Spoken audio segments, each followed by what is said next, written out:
அருமையான கர்த்தருடைய பிள்ளைகளே, ஆண்டவர் இயேசுவின் இனிய நாமத்தினாலே வாழ்த்துக்களை தெரிவிக்கிறோம். எனக்கு பின்னாடி இருக்கிறது ஒரு மிகப்பெரிய கடல். நான் இந்த இடத்துக்கு 10 வருஷமா வருகிறேன். நான் வரும்போதெல்லாம் இந்த கடற்கரையை பார்க்கிற வேளையிலே அதே இடத்துல தான் அந்த கடல் அலை வந்து மோதி கொண்டு போகிறது.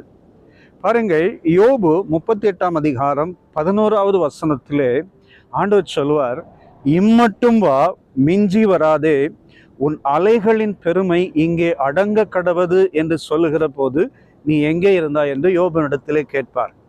பாருங்கள், கடல் அலைக்கு ஒரு எல்லையை வைத்திருக்கிறார்.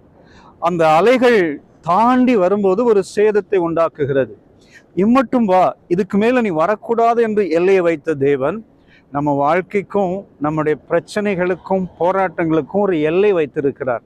அதை தாண்டி தேவன் அனுமதிக்க மாட்டார். அதை தாண்டி சோதனையும் நமக்கு வராது.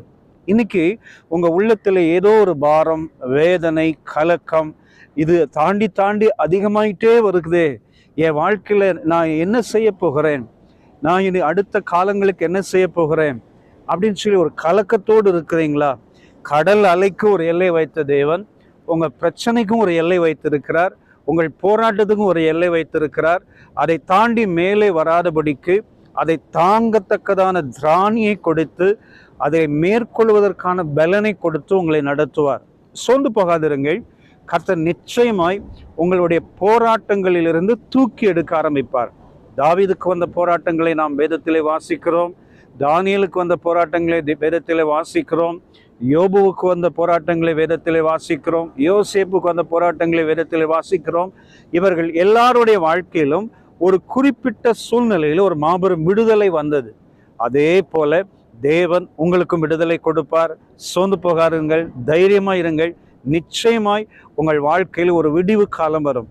31ஆம் சங்கீதம் 15வது வசனத்திலே தாவீது சொல்வார், என் காலங்கள் உம்முடைய கரத்தில் இருக்கிறது. நிச்சயமாகவே தேவனுடைய கரத்தில் உங்கள் காலங்கள் இருக்கிறது. இதை தாண்டி உங்க வாழ்க்கையில தேவன் பிரச்சனைகளை அனுமதிக்க மாட்டார். இது ஒரு சின்ன சோதனையா இருக்கலாம்.